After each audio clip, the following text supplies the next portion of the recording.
G'day, I'm Paul. So, Nissan X-Trail. We had a chance to drive this car at the international launch, but it is finally here in Australia. It's not just the normal X-Trail, this is the hybrid version. It is called, get ready for this, the Nissan X-Trail. This is the TIL with e-Power, e-Force, and that's with a 4 instead of an F. So someone let the marketing team go wild there. The top spec version of this is priced at just over $57,000. If that's too expensive, the whole hybrid range kicks off at around the $54,000 mark. This competes with things like the Toyota RAV4 hybrid, the Ford Escape PHEV, the Mitsubishi Outlander PHEV. It's in that sort of price bracket there. So we're going to do a detailed review of this car, but we will just skip some of the components that we've already covered with our normal X-Trail review. I'll run you through that shortly. If you do want to skip ahead to other parts of this review, you can use the time codes on the screen, or if you're on YouTube, you can scroll down and use the chapters below. And if you haven't done so already, please subscribe to our channel and press the bell icon so you can find out every single time we drive an e-Power e-Force with a 4.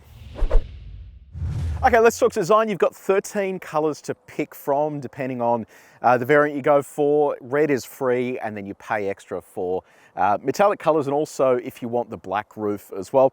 Just on the design front, we did already cover this in our regular X-Trail review, but they've gone down a path of splitting headlights, which seems to be the trend these days. I don't know why, but you've got your LED running lights up the top, full LED headlights down the bottom there. They're adaptive as well. And a little air vent off to the side there that kicks out just ahead of the wheel. Big grille here with a bit of piano black, big Nissan logo with a chrome garnish down the bottom there.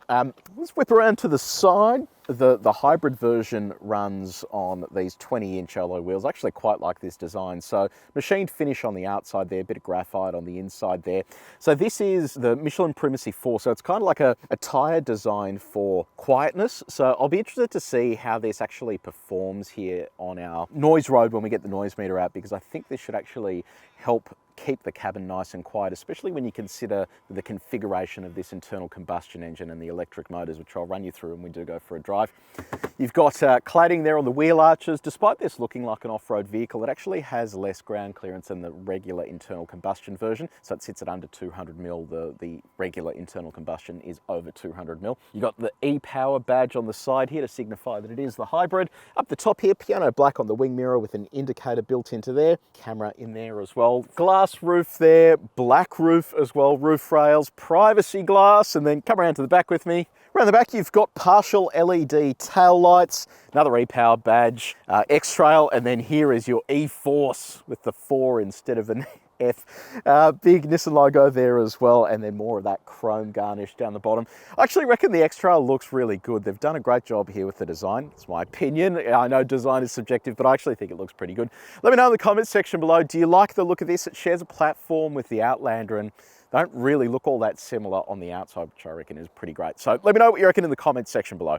Okay, so we are inside the X-Trail. Now, I did mention earlier, we've already done a detailed review on the X-Trail. So if you do want more detail on the infotainment and all of the sort of bits and pieces inside the cabin here, click up there to watch that video. Today, I'm just going to give you the highlights here. This is all going to really be about the driving part of the hybrid system. But just as a recap, great materials across the cabin here, feels very premium, and certainly feels a bit more premium in comparison to the Outlander, which this shares a platform with.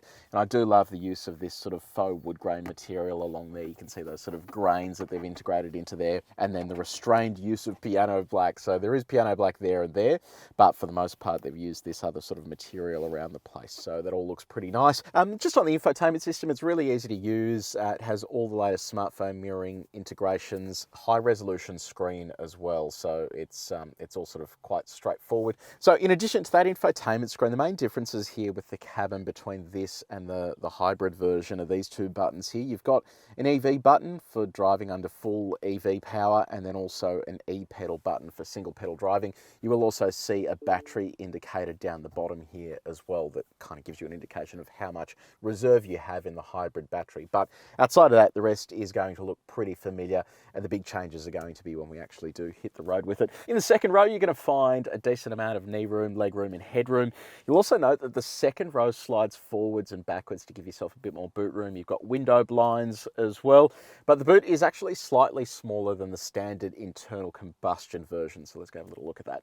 So let's talk cargo space. You have a little bit less space here in the hybrid than you do in the regular internal combustion car. It's about 10 litres less space, so it gives you 575 litres. In terms of storage, you've got these little nooks off to the side. You have some hooks there as well. There's also a 12-volt outlet here. Beneath the cargo floor, this is kind of where it eats into space a little bit. You've got subwoofer, battery, and also a tyre repair kit because you don't have a spare tyre here.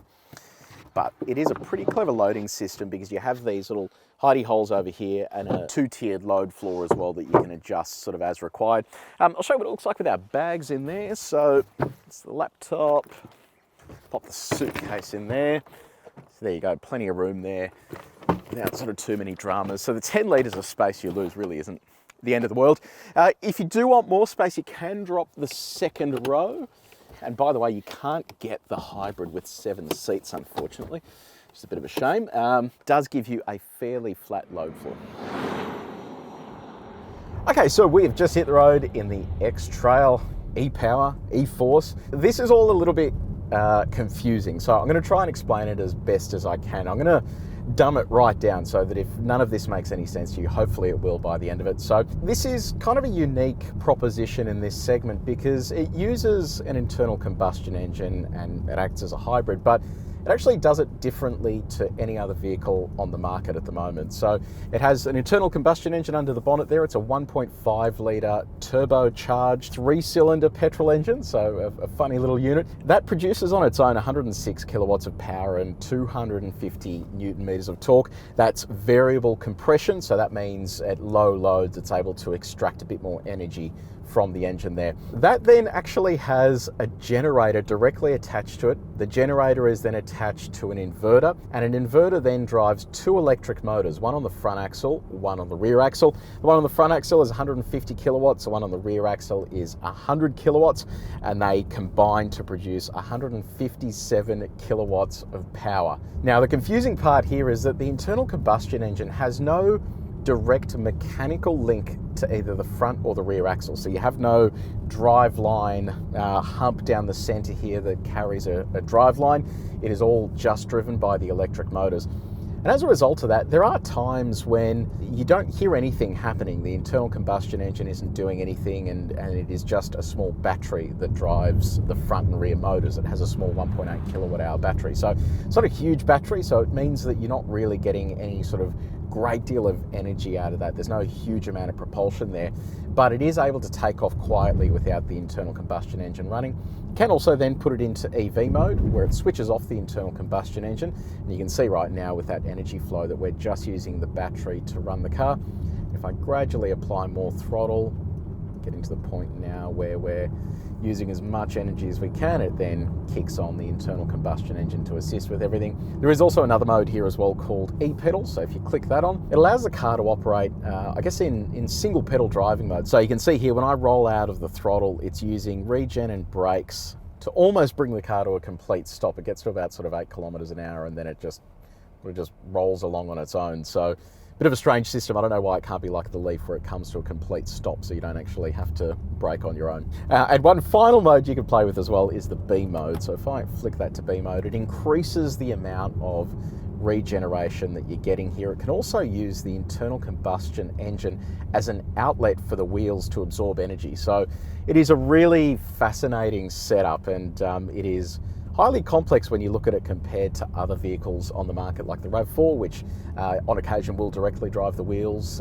So this is a bit of a unique proposition.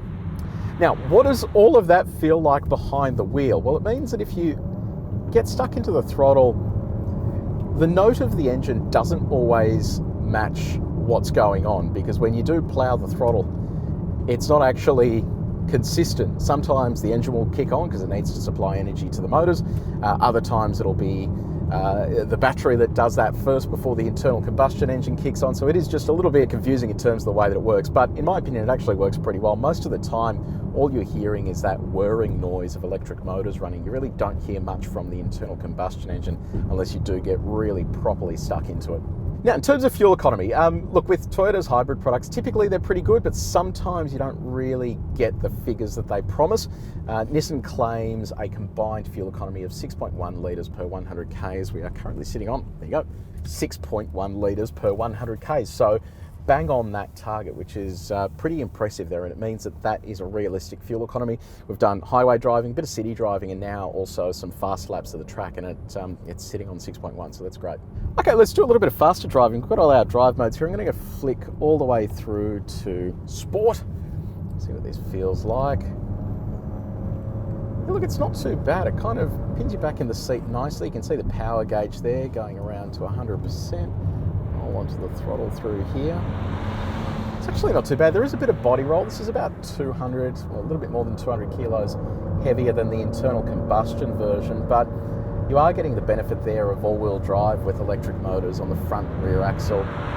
It's actually surprisingly engaging, and we found this with the Outlander plug-in hybrid as well, that they've tuned a fair bit of enjoyability into driving it when the speeds do pick up. And I know that most people won't be driving like this, but we test all the cars back to back like this, and this is actually doing a really commendable job for a family SUV that's meant to be about economy. Gee, it is actually pretty impressive. It just, you're able to roll onto the throttle there and get all the energy that you need, but right now you can see there our battery's depleting. I've got my foot flat to the board and we're only getting 80% power out of it, and it is gradually decreasing in terms of our acceleration. So yeah, when that battery drains, it kind of does become a little bit asthmatic there, and you lose the whole benefit of having the electric motors and that battery system. Now, what's the ride like? Look, it's not too bad. It is a little bit firm, so you will notice it catches a lot of bumps and stuff like that inside the city, but I don't know, it's on the firmer side of comfortable, so it's definitely not sporty, definitely not uncomfortable. It is just firmer than what you'd expect, but that is pretty much what I thought it was going to be like given the size of the wheels that it's on, but it sort of isn't a massive negative in any way. And what's your road noise like? Look, there is a little bit of road noise that comes into the cabin on coarse chipped surfaces, but sort of fairly quiet for what it is, and matched by the quiet drivetrain as well. Let's have a look at what it's like on our sine waves at 130. So this is the maximum legal speed limit in Australia, and it's the speed you're going to pick if you're overtaking potentially. Let's see what this feels like. Yeah, it's actually not too bad at all. Yeah, the body control's excellent. So even though it is a bit firmer, you do benefit when it comes to body control on those sine waves. Okay, our super bumpy country road now. So 90 k's an hour along here to see what the suspension feels like. I'll pop this back into auto mode as well. It's actually remarkably good. It is soaking up these bumps nicely. Here's our condensed sine wave. It's doing a great job over this as well. So yeah, look, in addition to a really pleasant ride in and around the city, it is doing this country road stuff great. Even with these larger wheels, it's pretty impressive how well it's handling this terrain. It was interesting at the actual international launch of this, even though it doesn't have a great deal of ground clearance, it does have some of these drive modes, including a hill descent control. I was pretty impressed with how it did for some light off-roading. So if you need to go to a campsite or something like that, this is still going to be appropriate for some very light off-roading. Now, what's visibility like? So I can see clearly down the front of the car there. Visibility out the back is pretty good. You've got that digital rear view mirror as well. Big wing mirrors too, so it makes parking pretty straightforward. So you're probably not going to be doing any towing, but if you do want to, it has a towing capacity of 1,650 kilos with a brake trailer. Okay, time to test our semi-autonomous functions. So here we do this on our circular track. We use the 3 outer lanes and we test how well it holds the lane centering function in the 3 outer lanes. The whole idea is as we get to the more aggressive banking, it has to apply more steering torque, and that is a good indication of how this actually performs out on the open road. So get that up to 70, set cruise control, there it is there, and the steering wheel is now active, so it's showing you there that it's green. So in the first lane here, it's doing a pretty decent job. We're pretty much bang dead center there, which is good. All right, jump over to the next lane. Wait for it to lock on. There it is. So that is also doing an excellent job there. We're dead center in that lane, no dramas, very impressive. All right, lane 3, I have high hopes. A lot of cars don't pass up here, so let's see what happens. Wait for it to activate. Okay, let's see if it actually activates. It may not. Some cars just refuse to activate up here. Yeah, looks like it is not activating at all. No, No activation there. So pass in lane 1 and 2 and then a fail in lane 3 for the steering assist. Okay, time to do a little bit of performance testing. So we're going to go from 0 all the way up to 120 to log our 0 to 100 and also our 80 to 120 overtaking speed. So I'll pop that into sport mode. We'll see how it goes with traction. I won't switch that off for the moment. Yeah, and then we'll come back around and do a brake from 100. So here we go, load up that throttle a little. Don't know if it does anything, but all right. No wheel slip, but 100% actually gets up and moves okay. There's 100 and 120. All right, let's come to a stop. Okay, so 0 to 100, 7.24 seconds, which is pretty good, I reckon, and 80 to 120 in 4.77 seconds as well. So that's actually not a bad number too. So gets up and moves, and then the overtaking speed is pretty good. So let's head back now and do a 100 to 0 stop. Okay, time to do our stop from 100. We're using a slightly different part of the proving ground today, so these results may not be the most accurate, but we'll see how we go anyway. Here we go. All right, there we go. That felt really good, if I'm honest. Okay, so 100 to 0, 2.78 seconds and 38.22 meters, which is pretty good, I reckon, for a vehicle this size. If you do want to see how X-Trail compares to other cars that we've tested before for both acceleration and braking, have a look at the link in the description below. Now let's do our reverse acceleration test. Let's give this a shot, put that into reverse, mash down the throttle. Gee, it takes off in a hurry. 38 kilometers an hour. Okay, so the Nissan X-Trail Hybrid, e-Power, e-Force, whatever you want to call it. When we first drove this in Slovenia, I actually thought it was pretty good. I wanted to see what it was like here in Australia, and it's actually proven to be pretty good here as well. The ride is probably a little firmer than it needs to be, but outside of that, you are getting a stack of features inside the cabin. It's pretty economical as well, and it's just meeting the claims. You don't have to do anything too crazy to meet them. It drives dynamically too, so all of that stuff's really good. In terms of the negatives, I did notice when that battery runs out, it becomes a little asthmatic and you really need to get up and it kind of runs out of steam pretty quickly. It's rare that you're going to hit those conditions unless you're really on it, and in this type of car, it's probably unlikely that you're going to be driving like that. So, and the price as well, I thought it was a little bit expensive for what it is. Does feel premium enough for that price tag, but it is getting up there a little bit. So let me know in the comments section below, have you bought one of these? How's it been going for you? I reckon they probably need to do a cheaper version of this hybrid in the entry level as opposed to it just being a top spec model. And it'd be nice to see it with 7 seats as well. So let me know what you reckon in the comments section below. Did you enjoy this review? If you did, please make sure you like it and you share it with your mates. And if you haven't done so already, subscribe to our channel and press the bell icon. But until next time, take it easy.